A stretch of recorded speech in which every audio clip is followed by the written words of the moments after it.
Berhasil menemukan sumber air yang muncul dari dalam tanah, Rurin merasa bangga menunjukkannya kepada Ellison. Ellison mengapresiasi kerja keras Rurin yang telah menggali cukup dalam tanpa bantuan sihir. Setelah mengamati sumber air tersebut, Ellison segera beralih ke tahap berikutnya, memperkuat struktur langit-langit goa agar bukit di atasnya tidak runtuh. Dengan sihir tingkat 8, ia mulai merapal mantra untuk menciptakan pelindung yang kokoh. Rurin mengingatkan Ellison untuk berhati-hati, karena kesalahan dalam pengendalian sihir bisa menyebabkan bukan hanya goa yang diperkuat, tetapi juga bukit di atasnya ikut terangkat ke udara. Gelombang sihir berwarna hijau menyelimuti langit-langit goa, membentuk pelindung yang kuat. Mereka berdua merasa puas karena tahap pertama pembuatan sarang naga telah selesai. Namun, masalah tak terduga muncul. Tanah di sekitar mereka tiba-tiba retak, dan air panas bertekanan tinggi menyembur akibat efek sihir yang baru saja digunakan. Tanpa ragu, Rurin berlari ke arah sumber air tersebut, tetapi ia tidak menyadari bahwa airnya sangat panas. Begitu menyentuhnya, ia langsung melompat mundur dengan ekspresi kesal. Meskipun tidak terluka karena berasal dari ras naga, ia tetap merasa tidak nyaman. Dengan wajah cemberut, ia menggerutu kepada Ellison, menyalahkannya karena tidak memperingatkan bahwa air itu mendidih. Ellison hanya tersenyum kecil dan meminta maaf, menyadari bahwa ia seharusnya memberitahu Rurin sejak awal. Untuk mengatasi masalah tersebut, Ellison kembali menggunakan sihirnya. Ia menciptakan pelindung kecil untuk menahan semburan air panas dan menekannya ke dalam tanah, hingga membentuk kolam penampungan air bersih. Dalam waktu singkat, sebuah kolam air panas pun terbentuk di dalam goa. Rurin kagum melihat betapa mudahnya Ellison menggunakan sihir untuk menciptakan sesuatu yang berguna. Tanpa peringatan, Ellison tiba-tiba mendorong Rurin ke dalam kolam. Rurin sempat panik, mengira airnya masih sepanas sebelumnya, tetapi ia segera menyadari bahwa Ellison telah mendinginkannya menggunakan sihir. Kini, airnya terasa hangat dan nyaman. Setelah beberapa saat, mereka pun menikmati waktu bersantai di kolam air panas, menikmati hasil kerja keras mereka. Saat berendam, Rurin bertanya tentang apa saja yang dilakukan Ellison hari ini. Ellison menjelaskan bahwa ia pergi bersama seorang wanita elf ke tambang untuk menyelamatkan beberapa orang yang terjebak dalam reruntuhan. Mendengar hal itu, ekspresi Rurin langsung berubah. Ia membalikkan badan dan menjauhi Ellison, menunjukkan bahwa ia kesal. Rurin tidak menyukai ras elf, dan amarahnya semakin bertambah karena sebelumnya ia dimarahi di restoran serta dipaksa menggali tanah oleh Ellison. Untuk menenangkannya, Ellison mulai menyiapkan sesuatu. Ia menuangkan air panas ke dalam gelas, membuka kaleng berisi bubuk coklat, lalu mencampurnya hingga menjadi minuman coklat panas. Ia menyodorkan gelas itu kepada Rurin. Rurin mencicipinya dan berkomentar bahwa rasanya agak aneh, tetapi tetap enak, terutama saat diminum sambil berendam. Ellison menjelaskan bahwa minuman itu disebut coklat panas dan membutuhkan proses panjang untuk membuatnya. Ellison kemudian memberi nasihat kepada Rurin agar tidak membenci suatu ras hanya karena pengalaman buruk dengan beberapa individunya. Setiap ras memiliki sifatnya sendiri, dan bahkan seekor naga pun tidak bisa menghadapi dunia sendirian. Rurin terdiam, merenungkan perkataan Ellison. Meski memahami maksudnya, ia tetap bersikeras bahwa hanya Ellison yang akan ia perlakukan secara istimewa. Sementara itu, di medan pertempuran sengit tengah berlangsung. Pasukan tentara bayaran yang dipimpin oleh Tuan Ment berusaha mempertahankan posisi mereka, tetapi situasi semakin sulit. Tuan Ment mendapati dirinya dalam kondisi terpojok saat seorang musuh menyerangnya dari belakang. Dengan sigap, ia menangkis serangan tersebut dan dalam posisi menguntungkan, ia menghunuskan pedangnya ke tubuh lawannya. Namun, musuhnya tidak menyerah begitu saja.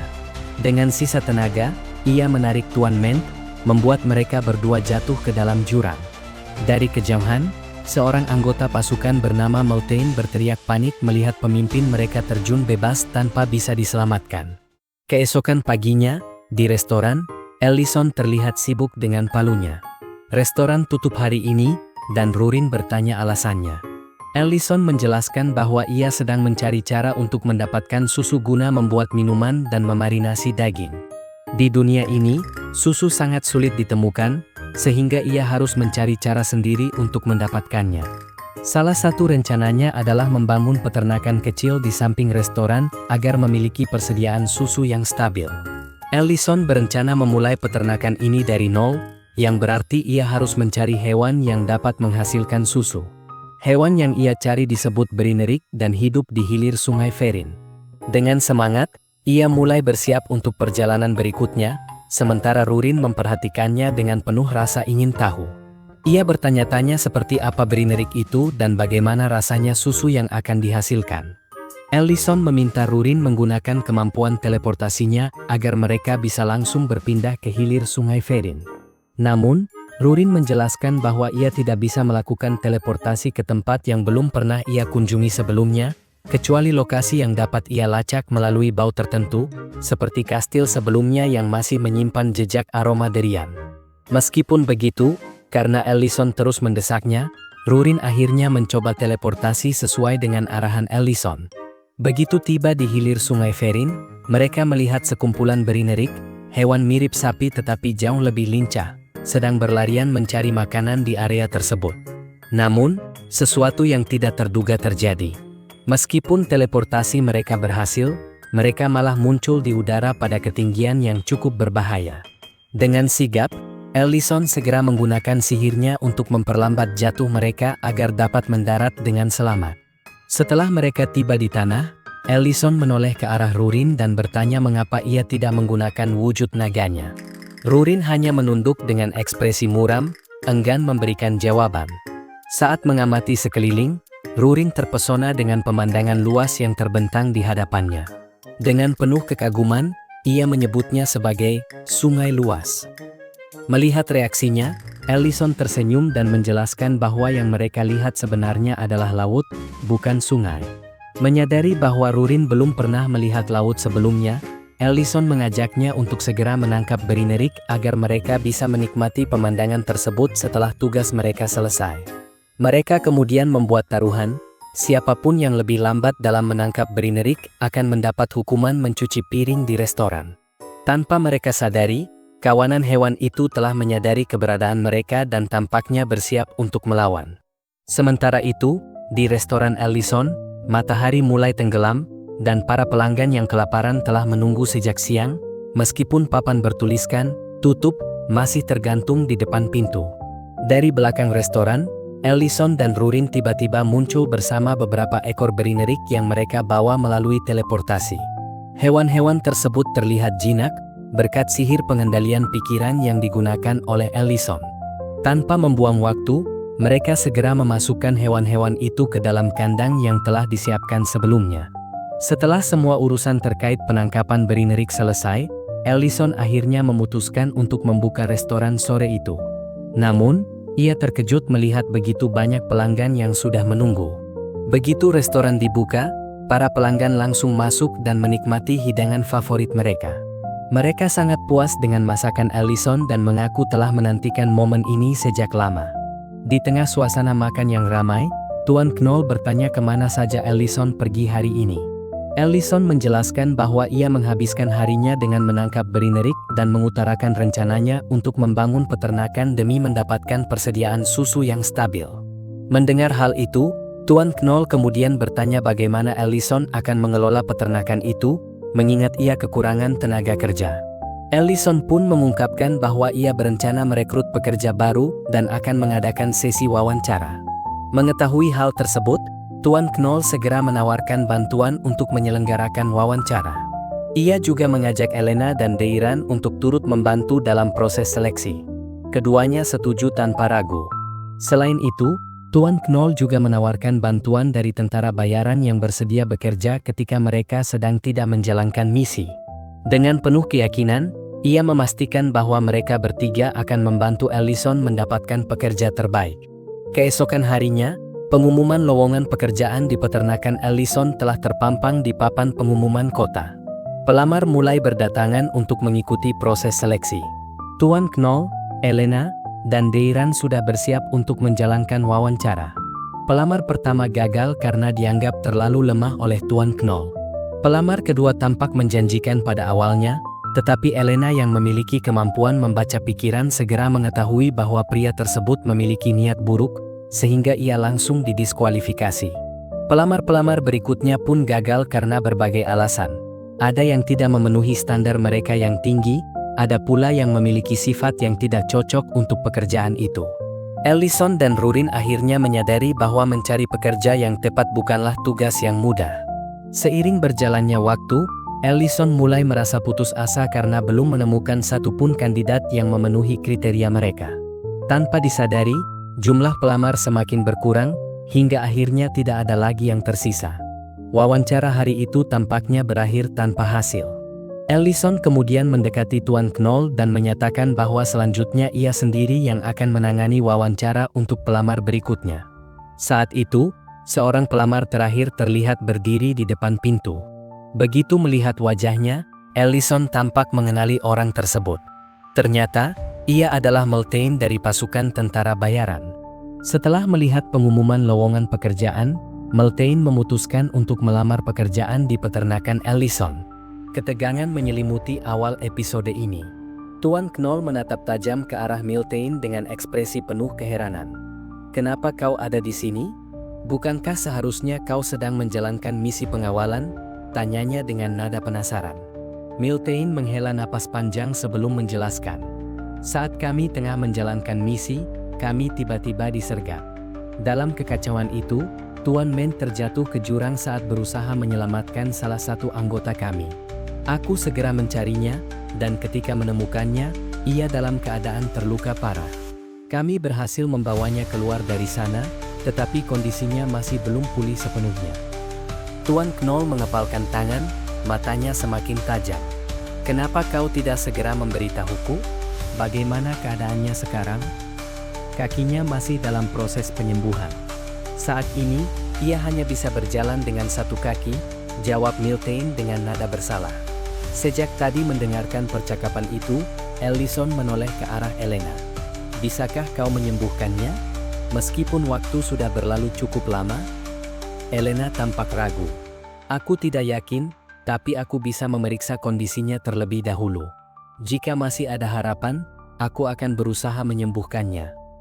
Di sisi lain, Rurin yang selalu memiliki ekspresi angkuh bertanya dengan nada sinis, "Lalu, kenapa kau malah datang ke sini untuk bekerja? Bukankah Tuan Ment masih dalam kondisi terluka?" Meltain menundukkan kepala. "Aku ingin mencarikan pekerjaan yang bisa dilakukan oleh Tuan Ment. Dengan begitu, kami bisa bekerja bersama." Ia menarik napas dalam, lalu melanjutkan dengan wajah sedikit memerah, "Tujuan utamaku adalah agar bisa selalu berada di dekatnya." Pernyataan itu mengejutkan beberapa orang di ruangan itu. Rurin dan Elena, yang bukan berasal dari ras manusia, tidak melihat sesuatu yang aneh dalam perbedaan usia mereka. Namun, Ellison menimpali, manusia memiliki umur yang lebih singkat, sehingga sudut pandang mereka berbeda. Namun, Meltain tetap teguh pada keputusannya. "Aku sudah memutuskan. Aku tetap mencintai Tuan Ment, dan aku akan berhenti menjadi tentara bayaran. Jika Ellison mengizinkan, aku ingin bekerja di sini." Tiba-tiba, Rurin memotong pembicaraan. "Kau lolos? Semangat dan tekadmu cukup kuat. Kau pantas mendapatkan kesempatan ini." Ekspresi gembira langsung terpancar dari wajah Meltain. Ellison pun setuju dan bertanya, "Lalu, bagaimana pendapat Tuan Ment sendiri?" Meltain tersenyum malu. "Aku akan memberitahunya setelah aku berhasil memerah susu untuk pertama kali. Dia adalah orang yang mengajarkanku berpedang sejak awal. Kali ini, aku ingin belajar sendiri sebelum mengajarkannya kembali." Ellison tersenyum. "Baiklah.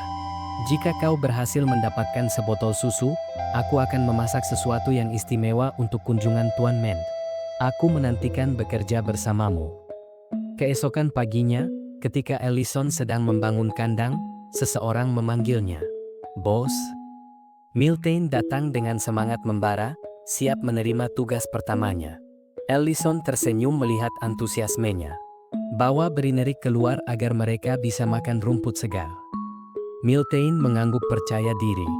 Saat ia mendekati Brinerik, hewan itu tampak tenang, membuatnya berpikir bahwa tugas ini akan mudah. Namun, dugaannya salah. Brinerik justru menolak perintah dan melemparkannya dengan tanduknya. Tak mau menyerah, Miltain mencoba lagi dengan lebih serius. Tugas berikutnya adalah memeriksa serta memangkas kuku Berinerik yang terlalu panjang dan menyiapkan jerami agar tetap kering. Namun, sekali lagi, ia dilemparkan oleh Berinerik yang keras kepala. Hari-hari berlalu, dan Miltain mulai merasa putus asa. Ia merasa tak bisa melakukan apapun dengan benar. Beban rasa kecewa semakin menumpuk, hingga akhirnya ia menangis, membayangkan kemungkinan dipecat dan tak bisa lagi bekerja bersama Tuan Ment. Namun, sesuatu yang tidak terduga terjadi. Berinerik yang tadinya keras kepala tiba-tiba mendekatinya dengan lembut. Seolah merasakan ketulusan hati Miltain, mereka akhirnya mulai menerima keberadaannya. Dengan penuh kehati-hatian, Miltain mencoba kembali, dan akhirnya, ia berhasil memerah susu untuk pertama kalinya. Dengan penuh kegembiraan, ia menyerahkan susu itu kepada Ellison. "Aku berhasil." Ellison tersenyum puas. "Bagus, sekarang ganti bajumu. Kita akan memproses susu ini." Mereka pun mulai membuat keju. Susu dipanaskan selama 30 menit dengan suhu rendah, lalu didinginkan hingga gumpalan terbentuk. Setelah itu, mereka menyaring, merendamnya dalam air garam, kemudian merendamnya kembali dalam air panas. Selanjutnya, mereka menarik dan menguleni gumpalan tersebut hingga menjadi keju mozzarella. "Pizza dengan topping keju," seru Ellison. "Kau bisa memberikannya sebagai hadiah spesial untuk menyatakan perasaanmu." Miltain memerah. "Kau pikir begitu?" Ellison mengangguk. Makanan yang dibuat dengan hati akan menyampaikan perasaan lebih baik daripada kata-kata. Malam pun tiba. Di rumah Tuan Ment, Ellison, Tuan Knoll, dan Elena datang berkunjung. Sementara itu, Miltain berdiri di depan pintu dengan wajah penuh kegugupan. Di tangannya, ia membawa sesuatu. Dengan hati berdebar, ia mengangkat tangannya dan mengetuk pintu.